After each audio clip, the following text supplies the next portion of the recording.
குரு பிரம்மா குரு விஷ்ணு குருதேவோ மகேஸ்வரா குரு சாட்சாத் பரபிரம்மா தஸ்மை ஸ்ரீ குருவே நமக. அம்மன் அருள் டிவி நேயர்களுக்கு வணக்கம். நான் திருமதி ஜோதி, ஜோதிட ஆலோசகர், tarot reader, reiki master, Saraswati ஜோதிட நிலையம். நம்ம இன்னைக்கு பார்க்க போற பதிவு என்ன அப்படின்னா, ராகு கேது பெயர்ச்சி. ராகு கேது பெயர்ச்சி மே 18ஆம் தேதி மாலை 4:30 மணி அளவில் ராகு பகவான் மீன ராசியிலிருந்து கும்பராசிக்கும், கேது பகவான் கன்னிராசியிலிருந்து சிம்ம ராசிக்கும் பயிற்சி ஆகிறாரு. இந்த ராகு கேது பயிற்சி மிக முக்கியமான ஒரு பயிற்சி. எல்லா கிரக பயிற்சியுமே நமக்கு ஒரு வாய்ப்பு தான். நம்ம ஜனன ஜாதகத்துல ராகு பகவானும் கேது பகவானும் எந்த இடத்துல இருக்காரோ அதை வச்சு ஒரு ஜோதிடரால நீங்க என்ன பாவ புண்ணியங்கள் பண்ணியிருக்கீங்க, என்ன நோக்கத்துக்காக, இந்த பிறப்பின் நோக்கம் என்ன, இதெல்லாம் ஒரு ஜோதிடரால துல்லியமாக சொல்ல முடியும். அப்படி இருக்கும்போது இந்த ராகு கேது பயிற்சி உங்களுடைய பாவ புண்ணியங்களை ஆராய்ஞ்சு நீங்க எதை கூட்டணும், என்ன புண்ணியங்களை கூட்டணும், எந்த பாவங்களை குறைக்கணும் அப்படிங்கிற விஷயத்துக்கு ஒரு மறு வாய்ப்பா நமக்கு அமையுது. இப்ப எப்படி சூரியன் ஆத்மகாரகன், சந்திரன் மனோகாரகன் அப்படின்னு சொல்ற மாதிரி சனி பகவான் கர்மகாரகன்னு சொல்றோம்.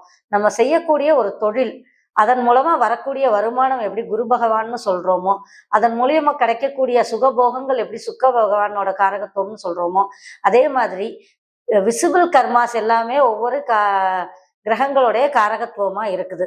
பணம் அப்படிங்கிறது ஒரு விசிபிள் கர்மா, அதை குரு பகவானுக்கு காரகத்துவப்படுத்துறோம். அதே மாதிரி இன்விசிபிள் கர்மாஸ், நம்மளுடைய பாவ புண்ணியங்கள், அது அதை ஆளுமை செய்யக்கூடிய கிரகங்கள் யாரு அப்படின்னா ராகு பகவானும் கேது பகவானும் தான். அப்படி இருக்கும்போது நம்ம செய்யக்கூடிய பாவ புண்ணியங்களுக்கு ஏற்ப பலன்களை ஒவ்வொரு பெயர்ச்சியின் போதும் ராகு பகவானும் கேது பகவானும் நமக்கு வழங்குவாங்க. சனி பகவானுடைய காரகத்துவம் தொழில்னாக்க அதன் மூலமா வரக்கூடிய வினை பயன், அதனுடைய காரகத்துவம் ராகு பகவானும் கேது பகவானும் தான். இந்த பாவ புண்ணியங்கள் ஜனன ஜாதகத்துல நம்ம எந்த இடத்துல ராகு பகவானும் கேது பகவானும் உட்கார்ந்து இருக்காங்களோ, எந்த பாவகத்துல இருக்காங்களோ, அதை வச்சு நம்மளால கண்டிப்பா அனலைஸ் பண்ணிக்க முடியும். இப்படிப்பட்ட ராகு கேது பயிற்சி நம்ம வாழ்வியல்ல எவ்வளவு ஒரு முக்கியத்துவம் வாய்ந்தது அப்படிங்கிறது எல்லாருக்குமே தெரியும். இப்ப ஒவ்வொரு ராசிக்காரர்களுக்கும் இந்த ராகு கேது பயிற்சி எந்த மாதிரியான பலாபலன்களை தரப்போகுது அப்படிங்கிறத நம்ம பார்க்கலாம். ரிஷப ராசி நேயர்களுக்கு ராகு பகவான் 10ஆம் இடத்துக்கு பிரவேசிக்கிறார், கேது பகவான் 4ஆம் இடத்துக்கு பிரவேசிக்கிறார். உங்களுக்கான பலன்கள் எப்படி இருக்கு அப்படிங்கிறத பார்க்கலாம். 10ஆம் இடம் அப்படிங்கிறது தொழில் ஸ்தானம், உங்களுடைய கர்மஸ்தானம். 4ஆம் இடம் அப்படிங்கிறது சுகபோக ஸ்தானம். அதே மாதிரி உங்க தாய், உங்களுடைய பட்ட படிப்பு, இதற்கான ஸ்தானங்கள்.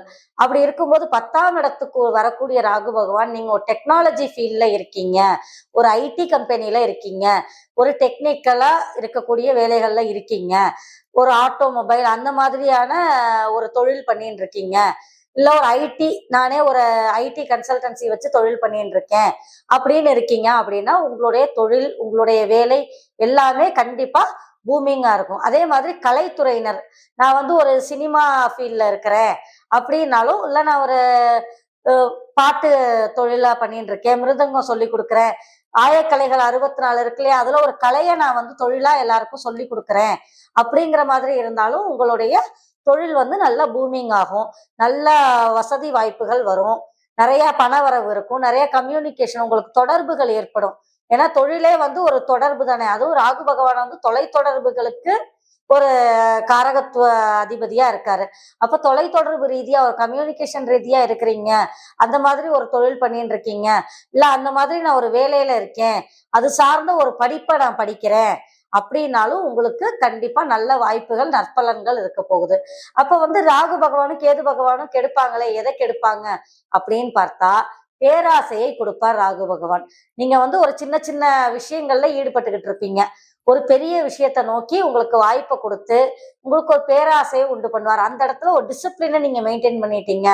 ஓகே, என்னுடைய கேப்பபிலிட்டி இவ்வளவுதான், என்னுடைய எக்ஸ்டென்ட் லெவல் இவ்வளவுதான், நான் இவ்வளவு தூரம் பயணம் பண்ண முடியும், இந்த அளவுக்கு போனா நான் சேஃபர் சைட்ல இருப்பேன், நல்ல லாபத்தை சம்பாதிப்பேன், நல்லா தொழில் பண்ணுவேன் அப்படிங்கிற இடத்துல அந்த டிசிப்ளினை மெயின்டைன் பண்ணிட்டீங்க அப்படின்னா உங்களை ரிஷபராசியை அடிச்சுக்கிறதுக்கு ஆளே கிடையாது இந்த ராகு கேது பயிற்சியில. அதே மாதிரி பேராசை அதிகமாகி நான் ஒரு ஷேர் மார்க்கெட்ல இருக்கிறேன், ஷேர் மார்க்கெட்ல இருக்கிறவங்களுக்கும் வந்து நல்ல பூமிங் இருக்கும். ஏன்னா ராகு பகவான் வந்து ஸ்பெகுலேஷனுக்கான ஒரு காரகத்துவம். அப்போ உங்களுக்கு 10ஆம் இடம்ங்கிற தொழில் ஸ்தானத்துக்கு வரும்போது அந்த ஸ்பெகுலேஷன் ஏரியால இருக்கிறவங்களுக்கு ஒரு நல்ல பூமிங் இருக்கும். அதே இடத்துல பேராசையும் உண்டாகும். ஓகே, நமக்கு நல்லா தான் லாபம் வருது, என்னால நல்லா பண்ண முடியுது அப்படின்னு அதிகமா நீங்க இன்வெஸ்ட்மெண்ட் பண்ணி அதிகமா நீங்க போகிறீங்க அப்படின்னா அந்த இடத்துல உங்களுக்கு கொடுத்து கெடுத்துருவாரு. ஸோ ஒரு டிசிப்ளின் மெயின்டைன் பண்ணுங்க. என்னோட எக்ஸ்டென்ட் லெவல் இவ்வளவுதான், என் கேப்பபிலிட்டி இவ்வளவுதான், எனக்கு இந்த ஃபீல்ட்ல இந்த அளவு தான் நாலேஜ் இருக்கு, அதுக்குள்ள நான் என்ன பண்ண முடியும் அப்படின்னு ஒரு பிளான் பண்ணி ஒரு ஸ்வாட் அனாலிசிஸ் சொல்றோம் இல்லையா. ஸ்வாட்னா என்னன்னா ஸ்ட்ரென்த், வீக்னஸ், ஆப்பர்ச்சுனிட்டி, த்ரெட்ஸ். உங்களுடைய பலம் என்ன, உங்களுடைய பலவீனம் என்ன, உங்களுக்கான வாய்ப்புகள் என்ன, உங்களுக்கான தடைகள் என்ன, இந்த நாளையும் நல்லா ஆராய்ஞ்சு பார்த்து நீங்க பண்ணும்போது உங்களுக்கு கண்டிப்பா பண வரவு அதிகமா இருக்கும். அதே மாதிரி கேது பகவான் 4ஆம் இடத்துல இருந்து உங்க சுகபோகத்தை கெடுப்பாரு. அதாவது கெடுப்பாரு அப்படின்னா உங்களுக்கு எதுவுமே இல்லைன்னு ஆயிடாது. நீங்க ஆல்ரெடி ஒரு கம்ஃபர்ட் ஜோன்ல இருக்கீங்க, நல்ல வீடு வாசலோட இருக்கீங்க அப்படின்னா ஓகே. ராகு பகவான் பேராசையை கொடுத்து கேது பகவான் கெடுப்பாரு அப்படின்னா காரிலேட் பண்ணி பாருங்க. நல்ல பண வரவு நிறைய இருக்கும். சரி, ஒரு வீடு வாங்கலாம்னு உங்களுக்கு தோணும். வீடு வாங்குறதுக்கான எல்லா ஏற்பாடுகளையும் பண்ணுவீங்க, எல்லாமே நல்லா இருக்கும். ஆனா ரெஜிஸ்ட்ரேஷன் நடக்காது. அந்த இடத்துல தடை பண்ணுவாரு. இல்ல ஏதாவது ஒரு வில்லங்க அந்த வந்துரும். அந்த நேரத்துல உங்களால அதை முடிக்க முடியாம போயிடும். அந்த மாதிரி விஷயங்கள். அதனால அப்ப என்ன பண்ணணும்னாக்க, நல்ல இடம் வருதா, எல்லாம் நல்லா இருக்கா, ஒரு அட்வான்ஸ் கொடுத்து புக்கிங் பண்ணிக்கோங்க. ரெஜிஸ்ட்ரேஷனை அடுத்த வருஷம் வச்சுக்கோங்க. அந்த மாதிரி நீங்களாவே யோசிச்சு முடிவெடுக்கணும். இந்த மாதிரி நம்ம நிதானிச்சு பண்ணும்போது நம்ம வந்து எந்தவித நஷ்டத்தையும் நம்ம அடைய தேவையில்ல.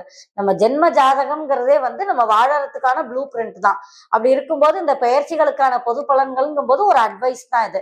இது இப்படி சொல்லியிருக்காங்களே, நம்ம இந்த இடத்துல இப்படி நடந்துக்கணும் அப்படிங்கிற மாதிரி நீங்க அதை கோரிலேட் பண்ணி பண்ணிட்டீங்க அப்படின்னாக்க நம்ம வாழ்க்கையில நஷ்டப்படுறதுக்கான விஷயங்களே இருக்காது. அதே மாதிரி கேது பகவான் வந்து 4ஆம் இடத்துக்கு வரும்போது உங்களுடைய தாயோட உடல் நிலையில கொஞ்சம் கவனத்தை செலுத்துங்க.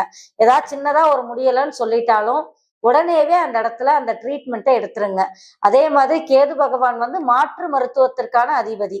மாற்று மருத்துவத்திற்கான காரகத்துவம் அவர் அடைஞ்சிருக்காரு. ஸோ நீங்க இது வரைக்கும் ஒரு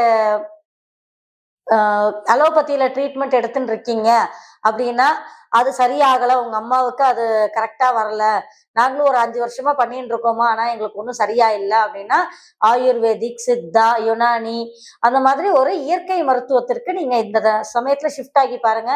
கண்டிப்பா குணம் தெரியும். அதே மாதிரி பட்டப்படிப்பு படிக்கணும் அப்படின்னு நினைக்கிறவங்களுக்கு கேது பகவான் வந்து தடை பண்ண மாட்டாரு. ஞானக்காரகன். படிப்பு சார்ந்த விஷயத்துக்கும் ஆன்மீகம் சார்ந்த விஷயத்துக்கும் கேது பகவான் எந்த காலத்திலையும் தடை பண்ண மாட்டாரு. அதனால நீங்க ஒரு பட்டப்படிப்பு படிக்கணும் அப்படின்னு நினைச்சீங்க அப்படின்னா தாராளமா மூவ் ஆன் பண்ணலாம். விநாயகர் வழிபாடை பண்ணிட்டு நீங்க மூவ் ஆன் பண்ணும்போது கண்டிப்பா அதற்கான ஓப்பனிங்ஸ் உங்களுக்கு நல்லா இருக்கும். ஒரு எக்ஸாம் எழுதுறேன், கவர்மெண்ட் எக்ஸாம் எழுதுறேன், எனக்கு கேது பகவான் இப்ப 4ஆவது இடத்துக்கு வராரு, என்னோட 10க்கு ராகு வராரு, என்னுடைய தொழில் எப்படி இருக்கும் அப்படின்னா கண்டிப்பா படிப்புக்கோ தொழிலுக்கோ எந்த பாதிப்பும் இல்லை. நீங்க நல்லா படிச்சு ஒரு கவர்மெண்ட் எக்ஸாம் எழுதி போனீங்க அப்படின்னா கண்டிப்பா உங்களுக்கு வேலைகள் கிடைக்கும். அதெல்லாம் எந்த மாற்று கருத்துக்கும் இடையே கிடையாது. தாய்கிட்ட இணக்கமற்ற சூழ்நிலையை உருவாக்குவாங்க. அதே மாதிரி 10ஆம் இடம்ங்கிறது தொழில்ல பார்ட்னர்ஷிப்ல நான் தொழில் பண்ணிட்டு இருக்கேன் அப்படின்னா அந்த பார்ட்னர் கிட்ட இணக்கமற்ற சூழ்நிலையை உருவாக்குவாங்க. ராகு பகவான் ஆகட்டும் கேது பகவான் ஆகட்டும் ஒன்ன கொடுத்து ஒன்ன கெடுப்பாங்க. அதனால ஒண்ணு தொழில் நல்லா வந்துட்டு இருக்கு அப்படின்னா அந்த உறவு சார்ந்த விஷயத்துல கெடுதல் நடக்கும். உறவுல இணக்கமா இருக்கீங்க, தாய்கிட்ட ரொம்ப இணக்கமா இருக்கீங்க, டெய்லி எனக்கு அம்மாவோட நான் நிறைய டைம் ஸ்பெண்ட் பண்றேன் அப்படின்னா நீங்க அந்த இமோஷனல் அடிக்ட் ஆகி தொழில்ல கான்சென்ட்ரேட் பண்ணாம போனாக்க வேணா தொழில் நஷ்டப்படும். மற்றபடி ஒன்ன கொடுத்து ஒன்ன கெடுப்பாங்கும் போது நம்ம தான் அதை பேலன்ஸ் பண்ணி கொண்டு வரணும். தெரிஞ்சுக்கிட்டையும் இதான் விஷயங்கிற தெரிஞ்சுக்கிட்டா அதுக்கேற்ற மாதிரி கரெக்டா டிசிப்ளின்டா நீங்க போயிட்டீங்க அப்படின்னா எந்த பிரச்சனையும் கிடையாது. தாயோட உடல் நலத்துல நீங்க கவனத்தை செலுத்தணும். அதிகமா நேரத்தை கடத்தாம உங்களுடைய தொழில கான்சென்ட்ரேட் பண்ணணும். அப்படி பண்ணும்போது பணவரவும் நல்லா இருக்கும், உறவுகளும் இணக்கமா இருக்கும். சோ இந்த மாதிரி விஷயங்கள்ல கவனத்தை செலுத்துங்க. இது வந்து ஒரு பொதுவான பலன் தான்.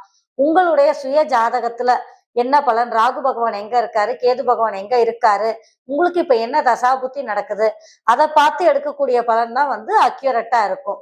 அதனால உங்களுக்கு ஜோதிட ஆலோசனை வேணும் அப்படின்னா ஸ்கிரீன்ல தெரியற நம்பருக்கு கான்டாக்ட் பண்ணுங்க.